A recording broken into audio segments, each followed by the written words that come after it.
This is a really creepy story, and it's just unfolding in South Korea right now, and it's all kind of revolving around a pair of shoes. There were a pair of women's shoes that seemed to be pretty hard to get. It's not like they're limited or super popular, but only 12 boutiques in all of South Korea sold this particular woman's shoe. Maybe this was even like a selling point for the buyers. Maybe they felt like they were all in this exclusive club because only 12 boutiques sell this shoe, right? It seemed like a good purchase. Until every single one of those women, they get a phone call from the police regarding those very shoes. And it was strange. The police called and asked, "Oh, hi, is this so-and-so? Did you buy the shoes at this blank boutique?" The women are like, "Yeah, how did you know where I bought it?" And I'm sorry, why are the police calling about a pair of heels? Like, am I in trouble right now? The police told the woman, "No, you're not in trouble. We're just investigating a case and we need to make sure that you're alive and well." Okay, that is so strange. These same women would later turn on the news and find out that the police were investigating a serial killer, and that killer had a pair of these exact shoes in his apartment. And the police suspected it belonged to a victim. The police also found a dead body shoved and locked into his apartment closet. Most of the women who owned these shoes, they probably had no direct connection with this alleged serial killer. They probably had never even crossed paths. But something about that, I don't know. It's just so freaky. Like, a lot of people have been talking about this in South Korea because it would freak me out too. I don't know if I could ever even wear those same shoes ever again. Could you?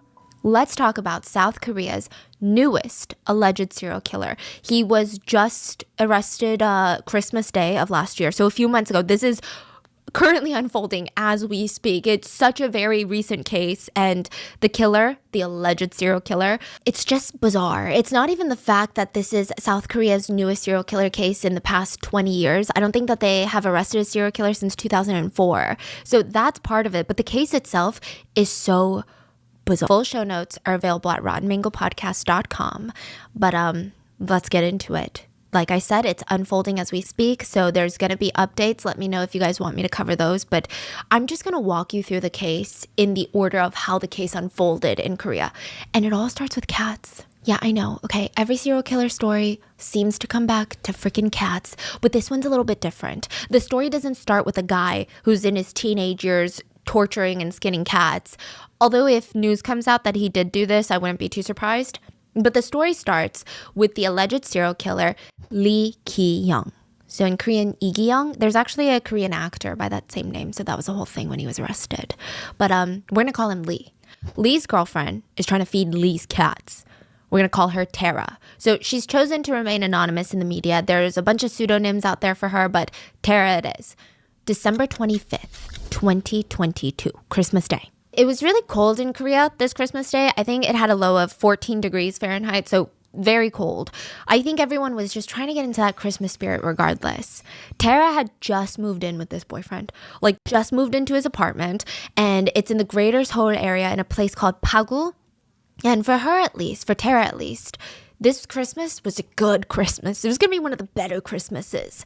She probably had reservations about moving in so quickly with the guy that she's been dating for 3-4 months.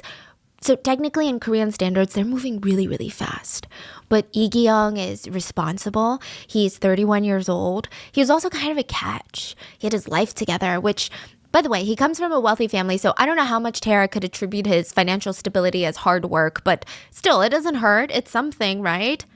And from Tara's perspective, he's conventionally very attractive to the point where when this case breaks, he will be dubbed the K-pop killer. What? Why? Because he looks like a K-pop star? Yeah.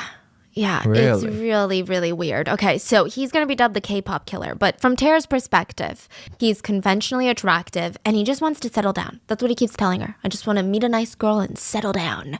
So the stability in the relationship was comforting, maybe even refreshing, right?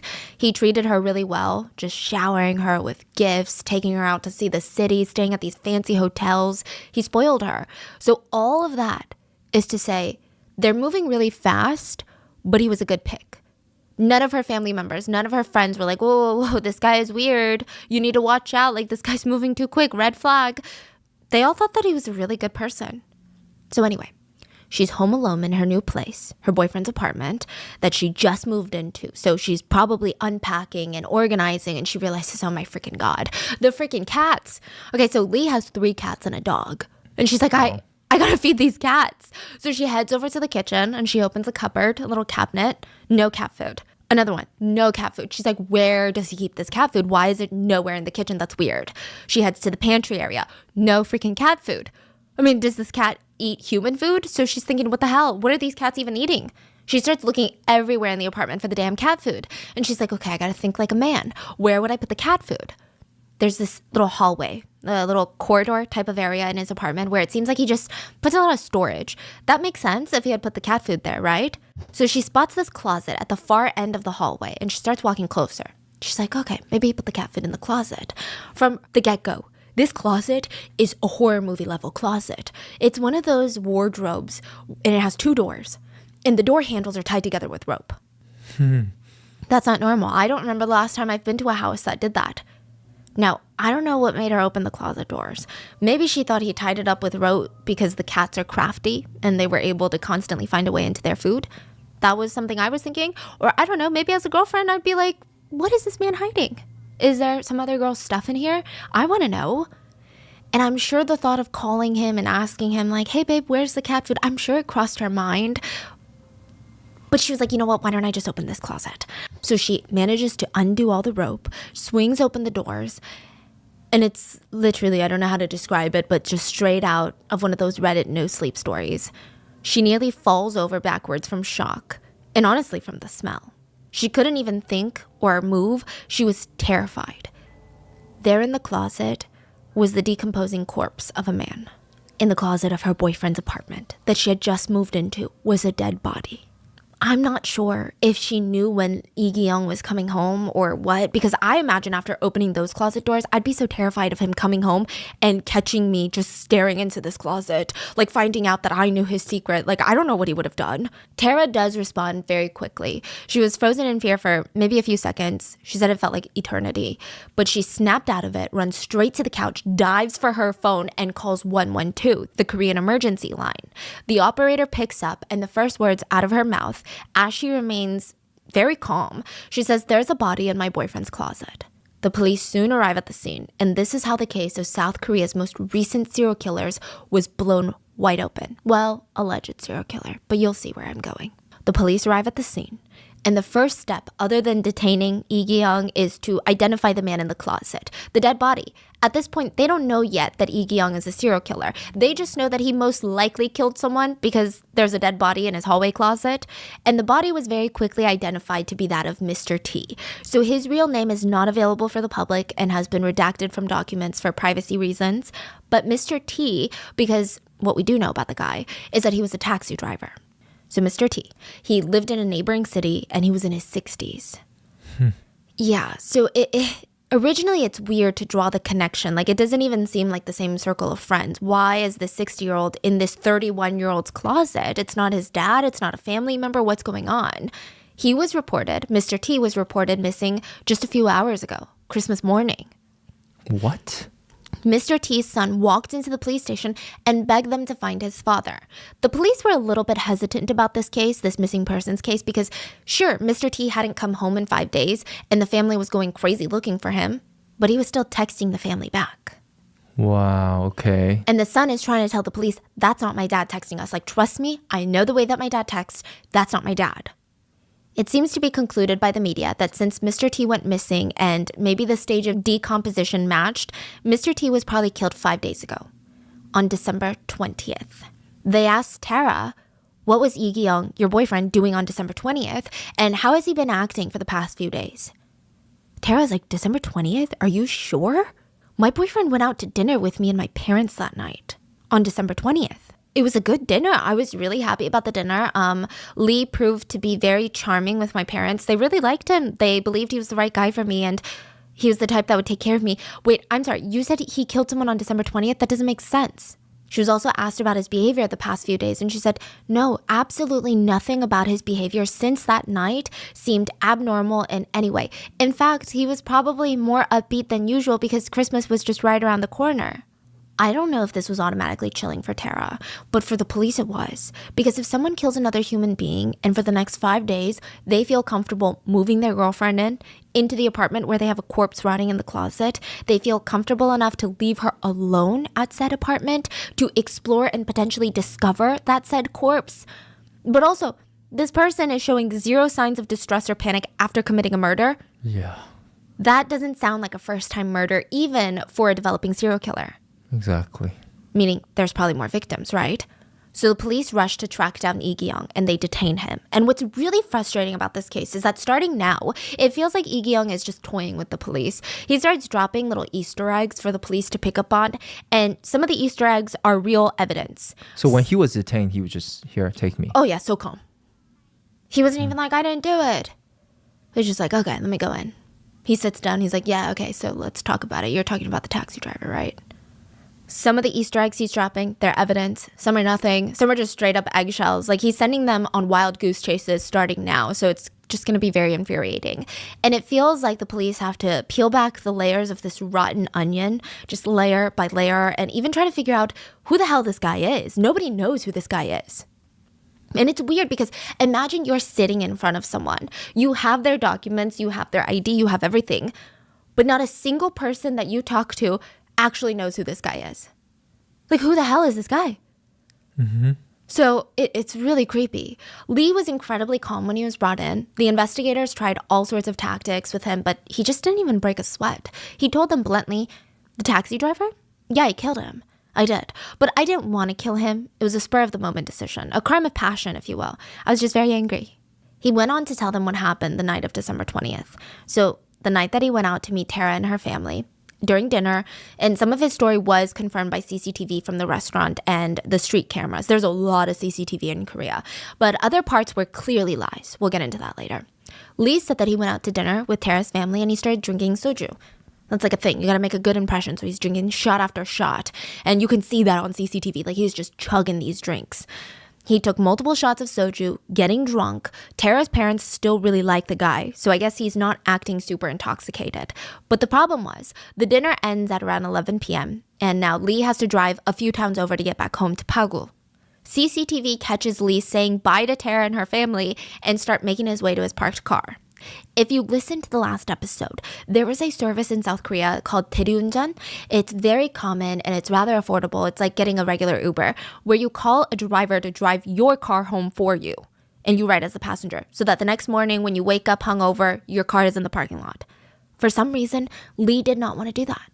He wanted to drive all the way home, which is even stupider when you find out the fact that Lee wasn't supposed to be driving in the first place. Sober or not, it's illegal. Lee had already received 2 DUI charges in the past, and on December 20th of 2022, his license was actively suspended. So he wasn't supposed to be driving at all, sober or not. But I mean, this guy is a killer or a suspected serial killer. I mean, they've never really been adverse to taking risks, right? So he gets into the car. He starts driving home. He could barely see the road. That's how drunk he is. He is recklessly driving. And at one point on the trek home, he approaches a red light. Now, this particular intersection, he's trying to make a right turn, but it's illegal to make a right turn at a red light. It's one of those big intersections. There's a huge sign, no right turn during a red. He completely ignores this, makes a right turn, and a taxi driver who's coming straight in the opposite direction bumps into him, slams into the side of his car. Oh my. The taxi was driven by Mr. T, and the whole accident was caught on CCTV.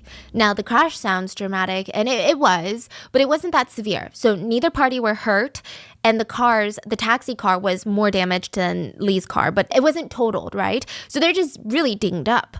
Both Lee and Mr. T are caught on camera getting out of their cars very much alive. They assess the damage on their cars. And again, the taxi driver's car is more damaged than Lee's. And immediately Lee starts profusely apologizing to the cab driver. Like, please don't call the police because he's probably going to get arrested. This is like his 3rd DUI. And he suggests that they settle this privately. Now, sometimes in South Korea, if you don't want to get the police or the insurance companies involved, the party that was at fault for the accident will pay you under the table in a big lump sum of cash. So you take the cash, you get your car fixed, maybe you go to a chiropractor appointment or 2, and hopefully you have enough left over for yourself. It's not uncommon. So Lee is suggesting that they settle it privately, and he's hinting to the cab driver that not only is he going to give him enough cash to fix his car, but he'll throw in some more for emotional damage. Mr. T's entire career and family depends on this cab. I'm sure there's a part of him that was intrigued by this offer. The fact that they would settle it through cash, Mr. T would be able to get his car fixed faster than having to go through the lengthy insurance processes, meaning he was going to be able to get back to work quicker, and maybe the guy's going to give him a little bit more money. He has a bunch of sons he has to support and his wife at home. So he's like, okay, you know what? I'm not going to call the cops. I'm a reasonable man, right? I'm not calling the cops. Lee smiles at him and says, okay, great. Why don't you get in your taxi car and follow me back to my place? It's in Pagul. I don't have cash on me right now. Everything is back home. Mr. T hesitates because it's pretty late. He's not really comfortable following a stranger back to his house, but Lee keeps assuring him, I'm so sorry, sir. Like, please, truly, I assure you, you're going to be compensated well, generously for your trouble. Mr. T thought the guy looks friendly. He looks genuine enough. And I mean, it's not like he's a 20-year-old girl. He's a 60-year-old man. What would this 30-year-old dude want to do with him, right? Okay, fine. He gets in the taxi car, follows Lee all the way to his house. Both of them are seen on CCTV driving towards Lee's apartment and even spotted entering Lee's apartment parking lot. There's even CCTV of them making their way through the building garage, down the hallway, and into the building elevator. Korea is filled with CCTVs. Like, if you're going to pick your nose in a hallway, there's probably a CCTV. So all of this is caught on CCTV.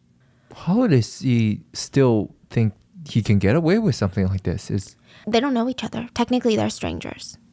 They wouldn't track it down to him? I guess that was his thinking. It's a little bizarre. Okay. So there's CCTV of Lee in the elevator with Mr. T on his way up to his apartment, and both of them look very relaxed and casual. It's very scary to think about. They walk out of the elevator, and that is the last time Mr. T, the taxi driver, was ever seen alive. Here's the chilling part. Lee is seen again on that same elevator CCTV camera 20 minutes later. He gets back into the elevator, he's completely alone this time, goes down to the garage. So a couple of things can be gathered from this. 1, he killed Mr. T in 20 minutes. He was able to clean up the blood and hide the body in the closet after killing him in 20 minutes. 2nd, he seemed incredibly calm, relaxed on the CCTV camera. He doesn't even seem shaken, frazzled. He's not pacing or looking around or anxiously fidgeting. He seems so calm. You would never guess that this man just killed someone. And 3rd, he was now going downstairs to get rid of the remaining evidence. So Mr. T's taxi car that was parked in the apartment building's garage, he just needed to get rid of it. And side note, I just think it's so scary. So when you're out in public, there's technically 3 groups of people, right? In the first group, they look calm because they did nothing wrong. They didn't commit a crime. The second group, those are the sketchy ones. Those are the ones that we think are the worst criminals. Or they keep glancing around. They look so suspicious. They probably committed a crime. But the scariest group, the people that look calm, so you suspect they have nothing worried, they never committed a crime, they didn't just get done killing someone, but in reality they did, that's the scariest group. We don't even realize it. We think the second group is the creepiest. We're like, why is that guy just making such weird eye contact? So the story made sense, and it was corroborated later by CCTV. This is what he's telling the police. I brought him to my apartment and I killed him. The police are like, okay, we found the CCTV. It makes sense. You killed him in your apartment. Yeah, okay. But the motive is still unclear. Why did you kill the nice taxi man? He went out of his way to help you. He literally could have just called the police. He would have gotten his car fixed through insurance. You would have been at fault. You probably would have been arrested. What? Mm-hmm. Lee said that once they got to his apartment, the taxi man started blackmailing him. He started demanding a lot more money than what they had initially agreed on, and even threatened to call the police. Lee said that he told Mr. T that he didn't have that kind of money. That was just too much money. Mr. T was allegedly not having it. He kept threatening, I'm going to call the police. Lee said he started panicking. Considering his previous 2 DUIs and his troubles with the police, he just felt so cornered. He said he grabbed a heavy blunt object laying around and started hitting Mr. T on the head until he lay there motionless. Lee's like, I did this out of pure rage. It was a crime of passion. This was not premeditated. Initially, the motive, the story, it made sense to the police. Not a moral sense of oh yeah, I can see why you did that, but more of okay, I guess that makes sense. But they would soon realize this guy's a full-blown narcissistic pathological liar and a potential serial killer. They start doing their investigations, their due diligence, and they realize that that's not what happened at all. There were so many holes in Lee's story. First of all, after digging into Lee, they find out that he never keeps cash at home, like ever. So the fact that he told Mr. T to come to his apartment to get the cash, that already is a lie. You don't tell someone to come to your apartment to pick up cash when you know 100% you don't even have cash at home. So why would he invite Mr. T over? It's like he was stringing him along knowing damn well that he wasn't going to pay him for the damages. He was taking him home to end his life. There's not many other plausible theories. Lee then killed the 60-year-old, cleaned up the blood, hid his body, and within 20 minutes, he left his apartment to cover up his tracks. He went down to the garage, got rid of Mr. T's car. CCTV cameras caught him driving the cab and disposing of it at a nearby parking lot, like a vacant parking lot. Before he left the car, he deleted the black box in the car, which South Korean law. In every single car, it not only records video and audio in case of car accidents, but it's also linked to the car's GPS. So it measures everything: vehicle speed, location, distance traveled. It basically tracks everything. Lee manually deleted all the data on the black box before leaving the car. I didn't know you could delete those. Yeah. Wow. Okay. But I guess if you delete it, you're suspicious, you know? And since everybody has a black box, if you get into a car accident, just because you delete yours doesn't mean that you're not at fault, right? Okay. But yeah, he deleted it. And he also took Mr. T's phone with him. He used Mr. T's phone and unlocked it with Mr. T's face after he was dead, which is very chilling. Then using Mr. T's face for the Face ID, Lee changed the security lock code, the password of the phone, and the phone served a few purposes. The main one being in South Korea, fintech, like finance technology, is scary efficient, maybe too efficient for its own good. You can basically take out loans using just your phone without ever having to even step foot inside a bank to confirm your identity. So with Mr. T's phone, his ID, and his credit card, Lee was able to pull about $50,000 US in the form of a loan. That was the main purpose. The second purpose was so that Lee could pretend that Mr. T was still alive. He would use Mr. T's phone to send messages to Mr. T's family, his wife and his sons. The police said that they were really heartbreaking messages.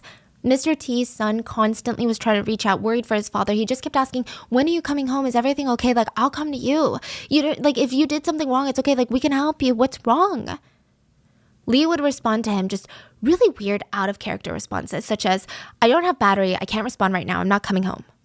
I think after a few of these messages, the family realized that there was no way that this was Mr. T responding to them. Something was off. So finally, after 5 long days, Mr. T's family reported him missing to the police. The son told the officers, please, my father hasn't been home for days, and I just texted him, but I know that's not him texting me back. I know it's not him. During the 5 days that Mr. T was murdered and shoved into the closet, Lee was busy, not only responding to Mr. T's family as Mr. T, impersonating him to try and convince them to not worry about his absence, but he was also busy spending the money that he got out in Mr. T's name. He took Tara out to dine at the most expensive restaurants. He did a staycation at a 5-star hotel with Tara. They even bought $5,000 couple rings. So Tara's thinking to herself, I found myself one of the good ones. She was over the moon thinking her boyfriend was this kind and caring person. I mean, she had no clue where this money was coming from or how sinister the reality of the situation was. Needless to say, the police did not think that these actions were of somebody who just killed in the spur of the moment. This feels like a killer who knows what they're doing. They lured a victim to a private space, killed them quickly and efficiently, and then had a protocol in place on what to do afterwards for how to erase their tracks, how to get as much money as possible from that victim. The very next day, authorities started their process of just turning over every stone, really. They wanted to know everything and anything about Lee Gi-young, and they uncovered another creepy piece of the puzzle. The house, the apartment that Mr. T's body was found, the one that Lee Gi-young was living in, it wasn't even owned by him. He wasn't even renting it either. The contracts for this place were all signed by a woman. Her name has also been redacted for privacy reasons, but a lot of sources refer to her as Miss J. Can you guess where this is going? Another victim?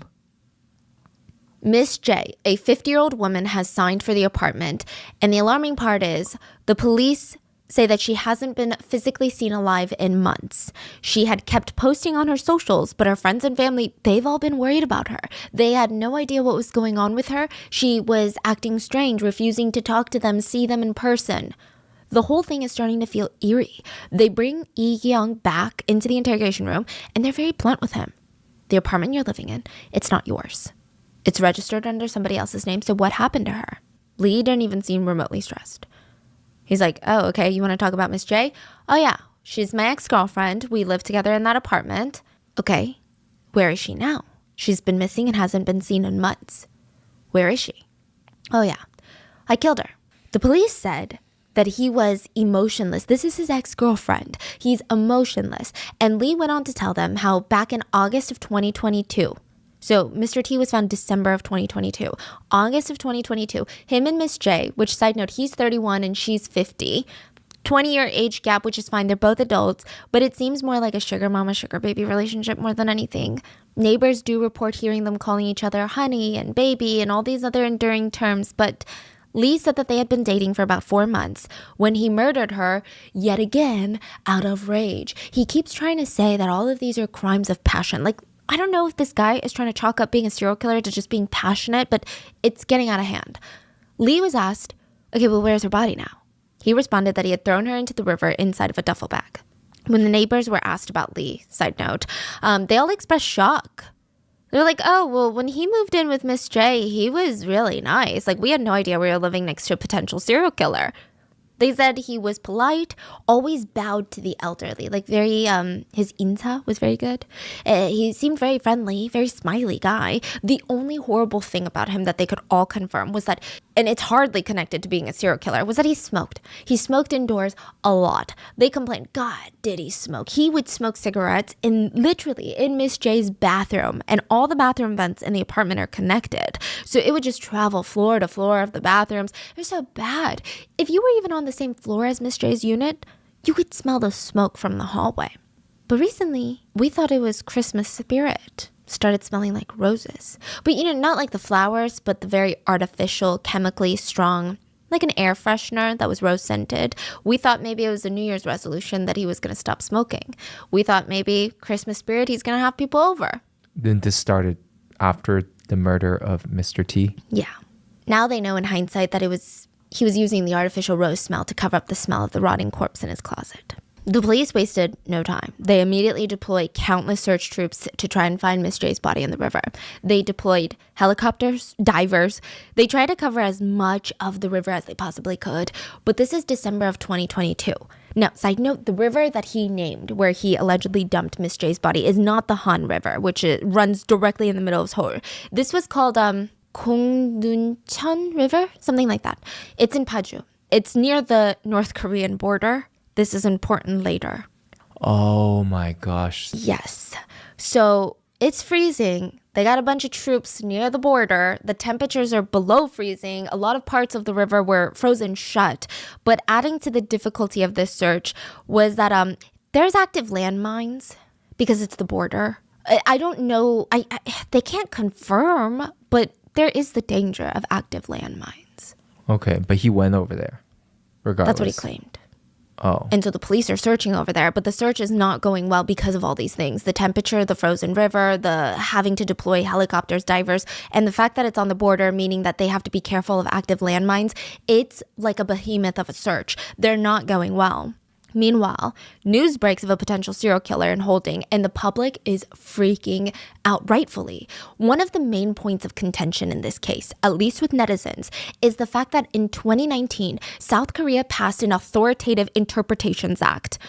What? Okay, in order for the government to release a suspect's photo to the public, the police has to get permission from the suspect. That is so bizarre. How did that even come about? I guess it's the whole innocent till proven guilty type of mindset. But hear me out, right? This guy confessed. He confessed to 2 murders. Okay, so maybe in other cases, Koreans were a little bit more like, still feel a little weird about it. It seems like most Koreans don't like this law. So with the current law, the suspect cannot be forced to release their names, release their mugshot, or any pictures of them unless they are officially go to trial and sentenced. And even then, there are other protection acts in place. It just depends case by case. But they don't even have to show their face when talking to the press or maybe making public appearances that are required during this case. So basically, a potential serial killer could just refuse to not let his photograph be released and choose to stay anonymous. Since 2019, since this act passed, which I know it feels like last year, but it's been multiple years since then, only one criminal has agreed, one suspect has released his pictures. Not only that, You get to pick which picture gets released. Like, you know how in the US you get arrested, your mugshot is everywhere? You get to pick your picture and everyone chooses like the cutest little picture.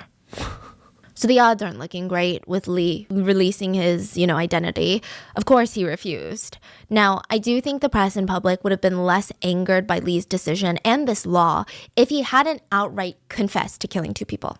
If he was like, I didn't do it, you have the wrong people, you have the wrong person, like it wasn't me, then maybe the netizens would have been like, okay, let's just wait till trial. Because he's saying it's not him. And he like brings up a good few points. Maybe this is like police coercion. But he straight up was like, it's me. So now you confess to killing 2 people, but you want the public to respect your privacy. Did you respect the public when you committed those murders? Like, did you ask for permission? He said that he was refusing to release his identity because he didn't want his family to be disappointed or to know about his crimes, which is a bizarre reasoning. Like, you care about what your family thinks? And fine, you can hide from the general public, but how do you hide these crimes from your own family? Like, you're in prison. Netizens were furious. There was a lot of conversation on this act that was passed, on this act itself, and should these suspects really be given that much privacy? Really, like, is it necessary? There's a debate over what should and should not be released to the media, but there was still a chance that the public could see his face, and all of those times are during police-escorted press conferences. So technically, there's loopholes in this law. He could be like, no, I don't want to release my identity. But when he's being transferred from police custody to the courthouse, if he's not good at covering up his face and the press get a shot, they can post it because you're in public space, dude. There's a public area.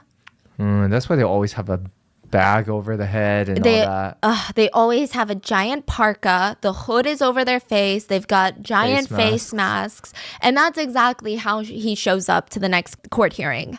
And you can see him in the pictures when he's being escorted to court, completely covered up. A lot of netizens were angered because, again, it's like, hey, you admitted to killing an elderly man and now you want us to respect your privacy? I don't really think so. The only thing that he said during this interaction with the press was, he said, I'm sorry for the murders I committed. Netizens kept screaming at the cops, like, take off his hood. And the officer said, we talked to him about taking off his mask, but he refused. We have to respect his decision. People were like, why are we giving these people choices? Don't give them a choice to reveal their identity or not if you confess to murdering 2 people. This is part of public safety. Does the government care about public safety or privacy rights of killers? Now, there's more on this debate later because clearly we have a ton of pictures of this guy, but we'll get to it later. Lee Gi-young was officially indicted on charges of homicide by robbery, revenge killing, abandoning dead bodies, falsifying documents, fraud, and violations of information communication networks and credit card laws.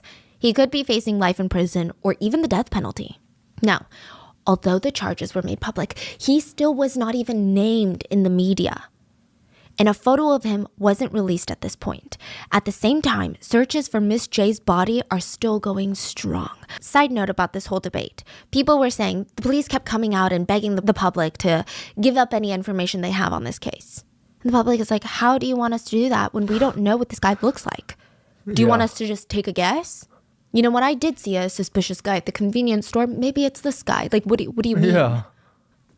So that was another thing netizens were like, what are you saying right now? Anyway, they're looking for Miss J. Nothing is coming up. Not a single thing had been found, not even a single clue. They were wasting precious time, resources, trying to figure out where Miss J's body was, and maybe Miss J wasn't even in the river. When they confronted Lee again, he casually just said, actually, you know what? I didn't throw her in the river. Now that I think about it, I remember digging a shallow grave on the riverbank, and I buried her next to the river. Wow, come on. The investigators are agitated. I mean, he's suddenly changing his story. They don't even know if they should trust this version of events. Lee went on to describe exactly where he buried Miss J's body. And he sat back in the chair and he cocked his head and he said, this is my last gift to you guys. This guy is clearly enjoying the feeling of power, of toying with the police. He felt like he was the only one that had answers to questions that they needed to know. This is often why narcissistic killers will taunt the police even after being caught. They send them on these wild goose chases. Sometimes it's just to prolong the experience of the police needing them, of being the guy with the answers. He got off on the attention, the power he felt with the only one with this type of information. And he's now acting like he's the good guy. He's throwing them a bone, helping them out. He felt like he was smarter than the police. Also, when killers do this, a lot of experts believe it's to feel like they're in control. Because ultimately, when they're caught, you're no longer in control. You don't even have the freedom to control when you take a shower or when you eat or when you poo. So him toying with the police makes it seem like he's in control of this operation. He's the head boss. This is exactly what he wanted. He's like, I can make these guys do things, search places that are going to come up empty. They're going to get frustrated and I get this emotional reaction out of them. And it's shitty because what are the police going to do? Just not listen? They have to search the area. So they go. They look for this shallow grave where Miss J was allegedly buried. And they send out troops, K9 units. They spend all day and they search the full radius of where Lee claimed she was buried. And they found absolutely nothing yet again. They're getting fed up with this guy. They drag Lee out to the river and they have him find the burial site himself. They're like, point it out. While there, Lee's walking around and there's pictures of this. He's handcuffed. There's a whole team of police officers, like a dozen, a whole police force. But anyway, he starts walking around confidently. He points at a spot on the ground. He's like, that's where I buried her. There was nothing found at that site. Nothing. So did he forget where he buried her, or is he just messing with the police and having fun? It's speculated that he probably did something to Miss J's body that wouldn't match up with him killing her in a bout of rage. Maybe he had done something worse with the disposal of her body. Sometimes when killers will dismember someone or do something very gruesome, they'll try to cover it up. Or maybe he had done something to her before she was killed or right after she was killed that would clearly indicate that his lies were not the truth. So is he just stalling for as long as possible? The police were frustrated. They throw him in the back of a police car and they continue with their search. Now it's hours he's inside this police car. He looks around and he figures, okay, I'm probably alone. I don't see anyone. He's feeling hot and stuffy in the car. He lowers his hood, takes off his mask. There were reporters hiding in the distance with super zoom lenses. No freaking way. Yes. They captured photo after photo of this guy in the police car and his identity was finally revealed. Okay, so they took that photo in the car and then people are like, I know this guy, here's his photo. Yes. That's how they found everything. Yes. And once... Wow. Yeah. Once this leaked into the media, Lee was like, oh, I want to release my identity. Again, that whole power, like he wants to feel like he's the one making decisions. Yeah, he knew the game was up. He formally gave permission to reveal his name to the public. And again, he's just trying to feel like he's in control. And he chose his ID picture to be released. So in the US, more often than not, your mugshot gets plastered, right? Yeah. And your ID is also probably just as bad as your mugshot. Okay, like my ID picture is so disgustingly gross. It's probably nobody's... This is my profile pic, is my ID picture. But in South Korea, you can choose to release any picture. And people typically choose their driver's license picture because you can edit your driver's license picture. It's South Korea law. It's legal for you to edit and Photoshop your driver's license picture. Yeah. It just can't be too drastic where you look like Kim Kardashian when you're not, but to a degree. So he releases that. And if this case wasn't already viral, it would be with the release of his ID. Because since the day of him being taken into custody, news, media outlets, netizens, social media forums, everyone is calling this guy an utter vile monster, like a disgusting piece of sewage rat. I think everyone had a clear picture of what they thought he was going to look like a sewage rat. And then his picture was released. He looks like a K-pop idol. And look, I'm not even gonna go down the rabbit hole of like, I feel like we've traveled down this road one too many times. How could this killer be evil when he's so conventionally attractive? There's so many crime documentaries where the whole premise is he's a monster, but like, look how cute he is. I think he's okay. He's okay looking at best. If you guys are listening to the audio version, I'll describe him as best as I can. I do think that he fits all the conventional attractive standards for Korean beauty. He's tall. Incredibly symmetrical facial features, sharp jawline, a lot of hair, like thick jet black hair, and clear skin. So with this picture, everyone collectively loses their minds. Now, I do see where people are coming from. I do think that there's an element of we think that we know what creepy people look like. We stay away from those people. We stay away from that strange, creepy looking dude acting weird in the dark corner of the parking lot. We stay away from the guy that makes way too much eye contact and licks his lips in the grocery store. We think these people are creepy because we think we can spot out creepy people. It's hard to say that Lee Gi-young is creepy looking. So a lot of people had this collective thought of, oh my God, if I met this guy, I probably would have lowered my guard because he looks so normal. I mean, in fact, I think he looks handsome. I would have trusted him. I'd probably go to his house to get accident money. He looks like a normal person. Now, another thing to note about South Korea is that I'm sure this exists everywhere, but in South Korea, there's even a word for it. It's called insang. It's a little bit different from first impressions. Insang means just based off of someone's facial features and how they sit on their face and their resting face, you can tell what kind of energy they give off, what vibe they have. And I'm sure there's more to it, but sometimes I hear my mom talking about, this person's insang is this. And all I'm thinking is, wow, insang is just code word for pretty privilege. Like all the parts that she's pointing out are like, oh, their insang is good because, their face looks like this. And I'm like, those are just conventionally attractive features, mother. So I think his insang looks trustable. And that's not to say Koreans are naive and just trust anyone that's attractive, but I'm sure everyone everywhere has these biases. It's like a human bias. Yeah. So you can't avoid it. Yeah. His picture basically light the internet on fire. The internet does the thing of investigating alongside the police. So we're going to break this down into two parts. The police investigation, the netizen investigation. Let's start with the police. The investigators are under a lot of pressure now to figure out this case. And I will say I'm pretty shocked at how thorough the investigation has been on this one. Why? I mean, I can't even point out where they went wrong. Okay, that's good, right? Yeah, I mean, it's good, but I'm just shocked. Like, where was this energy for a lot of other cases we talked about? But like, they're pulling out all the stops on this one.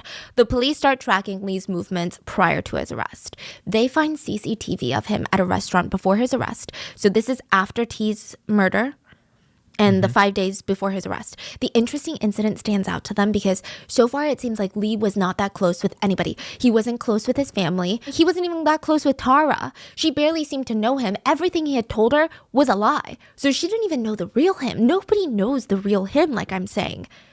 So the police are like, look at this guy. Which, side note, remember how Lee told everybody, including Tara, that his parents were wealthy? They're not. So again, who is this guy? Police stumble upon CCTV in a Korean barbecue restaurant, and there is Lee sitting with a group of 6 of his friends. They come in together, sit down, and start sharing a meal. Friends. Maybe these people know something about him. CCTV shows them taking soju shots, having fun. It seems like a regular boys' night out. But then it gets weird. Near the end of the meal, the 6 friends just collectively get up and leave when Lee is preoccupied with something. They just ghost him in the middle of the meal. They just what do you up mean? and leave. So he goes to the bathroom, Lee goes to the bathroom, and these 6 friends, they're like, let's go. They get up and leave. They're not even done eating their meal. Okay, so they don't want to pay. It seems like it, right? And Lee is forced to cover the entire dinner tab. He goes inside, pays for the meal because they were outside dining. Then he goes back outside, and for a few minutes, he eats a little bit more alone, and then he leaves. The police find another CCTV camera that shows the street view, and it shows that Lee walks away and the 6 guys are standing at the end of the block, just talking on the sidewalk. Lee calmly approaches his friends, and he starts freaking out on them. I mean, I guess this part is understandable. He's seen on CCTV getting in their face. The friends slam him to the ground to get him to back off, and when he's down, the friends start quickly running off. Then Lee gets back up, wildly motioning his arms like he's shouting something at the guys. They're long gone. They're already down the road. The police want to know. Maybe he told his friend something that night. Maybe he got drunk and confessed to the murder of Mr. T, or maybe more, or maybe he did something that they didn't like. Why would they all just leave him at a restaurant? What happened?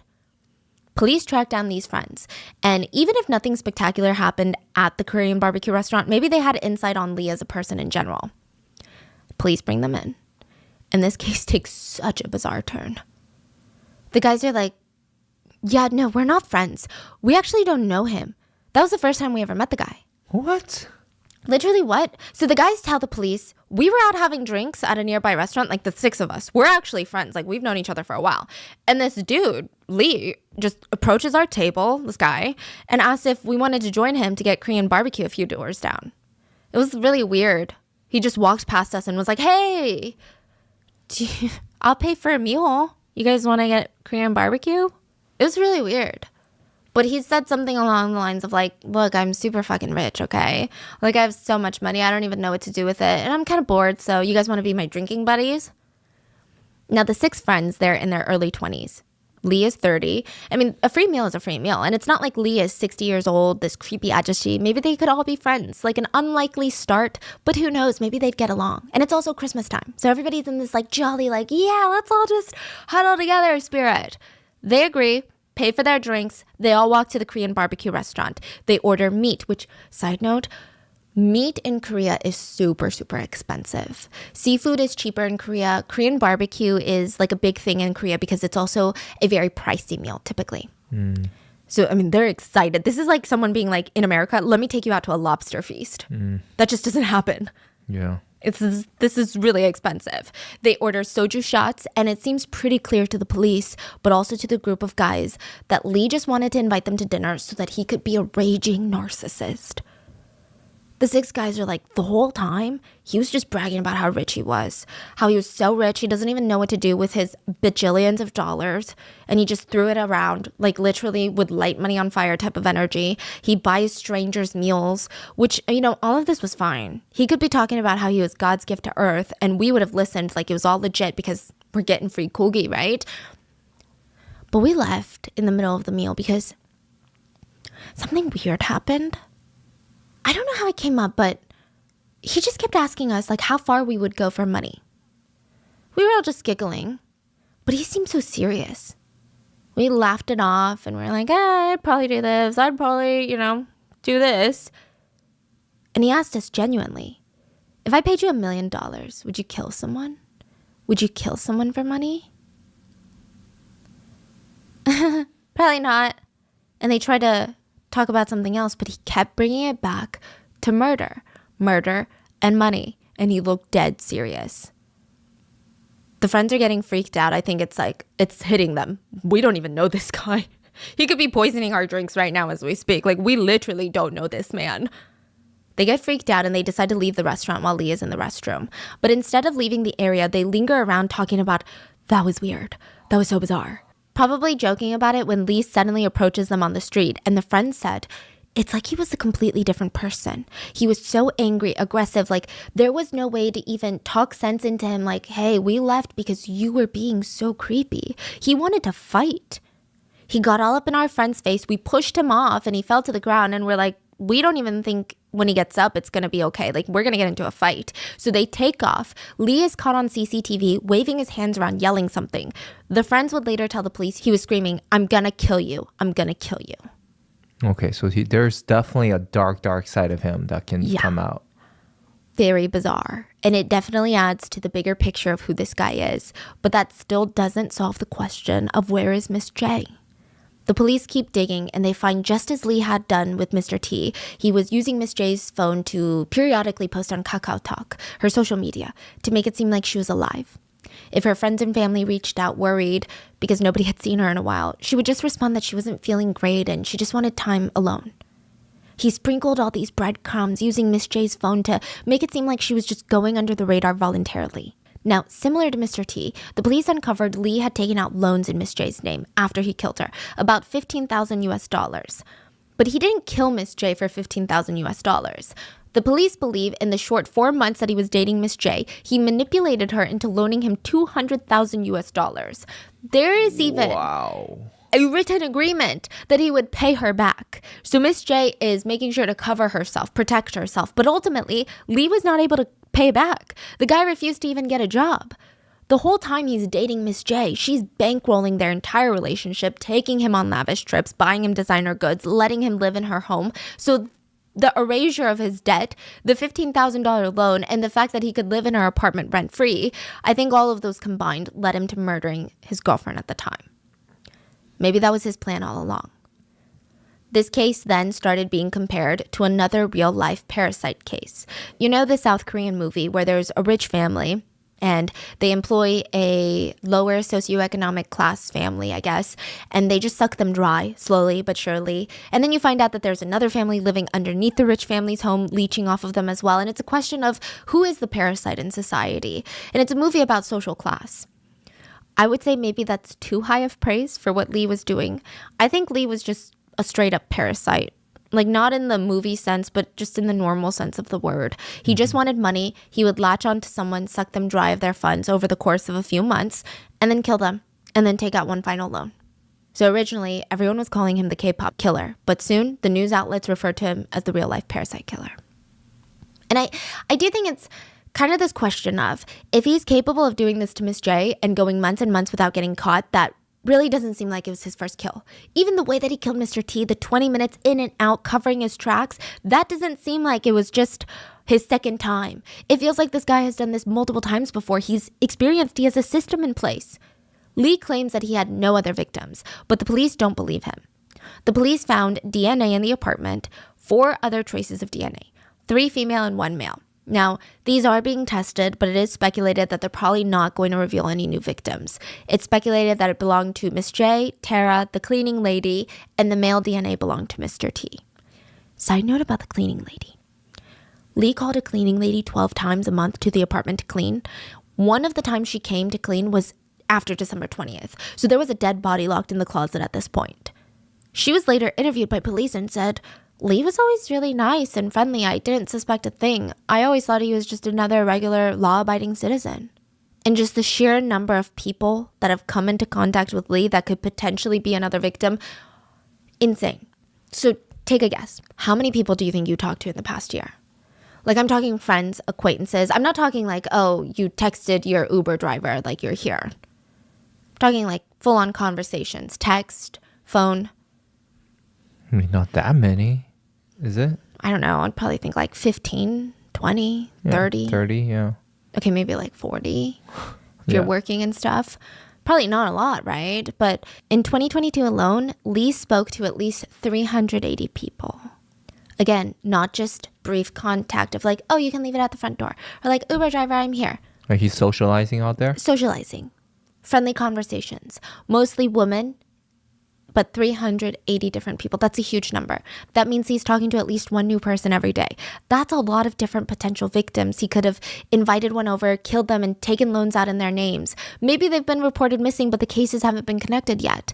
So the police are now having to go through the incredibly tedious route of making sure each one of these 380 people are still alive.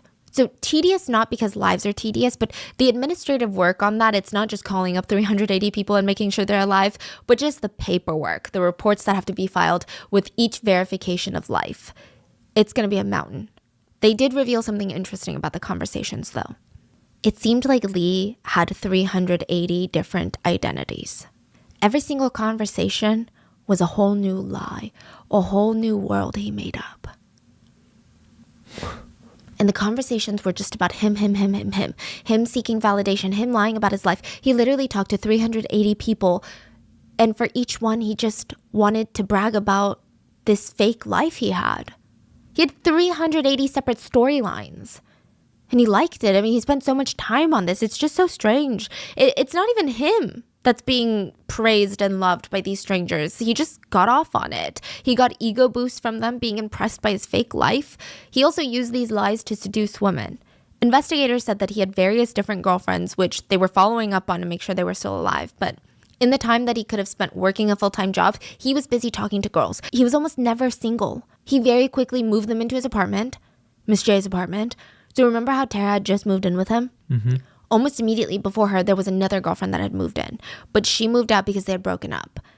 He had lived with 3 different women in the span of 5 months. Sometimes they only lived together for a week before breaking up, and I would be curious to know what these ex-girlfriends say about him, because if you move in with a boyfriend and you move out in a week, I feel like something happened. Mm-hmm. That's not really a cordial breakup. Yeah. And speaking of people who might have interesting things to say about him, Lee had a home inspector come to the apartment recently. He was tracked down and interviewed by the police. I'm not sure how much hindsight plays a role in this, but I'm sure it does to a degree. But the guy was positively, absolutely freaked out by Lee. He said, during the time I was there to inspect his house, he just kept telling me how his parents died and he inherited a ton of money. I felt weird about it because it's a very personal story and we just met. We're not even friends. But more than that, he was smiling as he told me the story. Like, it's eerie to be smiling while talking about the tragic death of your parents, no? The police investigators also uncovered that the guy had married twice before and apparently had a previous child from a previous marriage, which then turned out to be a lie. The police were sent on another wild goose chase because Lee had told a bunch of people that he had a kid. And so the police were like, we got to track down this kid and make sure that this kid is alive. Turns out Lee never had a kid. He just made up this lie. He would take pictures with a friend's kid and act like it was his. Was he married? He was married twice before. And this is kind of where the police investigation and the netizen investigation, they merge. These marriages are important and they could lead to an answer if he's a serial killer or not, which is kind of bizarre, but just hear me out. Everywhere in the world, I'm sure it's like this. And serial killer is 3 victims. Yeah. So he's 1 victim. Yeah. And everywhere else in the world, weddings are expensive, right? And especially in Korea, very expensive. More often than not, the groom's side covers the cost of the weddings. So the fact that he had 2 weddings, the investigators were puzzled at how he could even afford these weddings. His parents weren't rich, like he claimed. He was receiving no financial help from them. He had no job. How the hell is he paying for these weddings? Netizens were able to find pictures from his 2018 wedding as well. These pictures are being debated whether or not they should even be circulating since he did not give permission for them to be released. Yeah, but I guess he didn't ask permission before he committed murder, so I'm going to put them in the video version of this podcast because who cares? Back to the wedding photos. It's quite a wedding. There's a huge cake. It's filled with floral arrangements, and the venue looks really nice. It feels very expensive. So yes, every single sign is pointing to the fact that this killer probably has more victims because, again, how did he pay for this wedding? And 2 of them. Yeah, that makes sense, right? Yeah. Yeah. Another reason that the police believe that he has more victims is they found a myriad of items in the apartment that did not belong to Miss J or Lee or any of his previously known girlfriends that are alive. So either this guy is a pickpocketer or a thief, along with being a killer, or these are sick trophies that he might have accumulated over the years. The police were inclined to believe the latter because they've been going the extra mile to locate the owners of every single item they found, including a pair of shoes in the beginning, remember?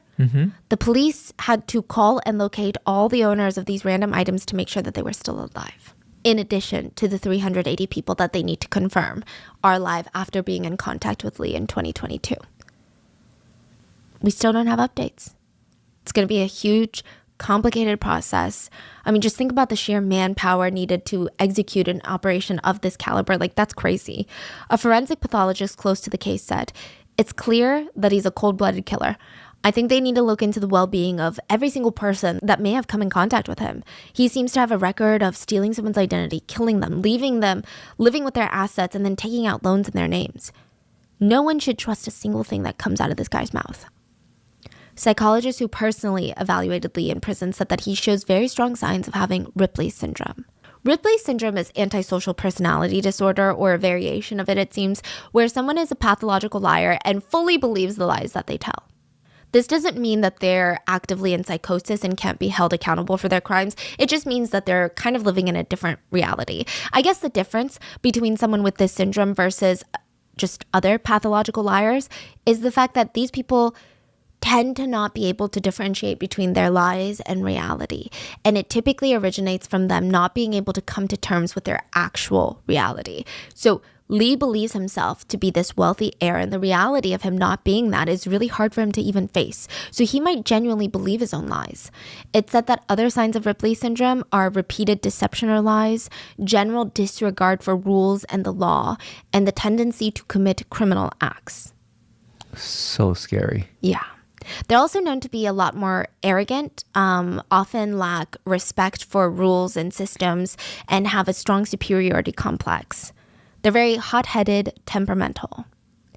So This sounds exactly like him. yeah, Everything. literally. Yeah. But also like the 380 identities. How many realities is he living in? That's crazy. And I wonder if that's because that's what his brain wants to believe, the world that he's in. It drives him to do these murder just to make that into a reality. Yeah. And maybe that's why he can not disassociate, but compartmentalize these murders so well. Like the fact that he got into that elevator not shaken at all. Yeah. It's so creepy. Authorities stated that they will be administering a psychopath test on Lee to see where he lies on the scale. Some sources say that Lee even searched up toxic substances and poisoning before murdering Miss J. So I think that should be something to look out for as the case continues to develop, because it's still unfolding. We just have to keep an eye out for what's next. But this case does come full circle for a moment. Cats, okay? There are a lot of victims to Lee's crimes, and his pets are victims as well. He had 3 cats and a dog. They were all taken in by the police and placed immediately on the euthanasia list.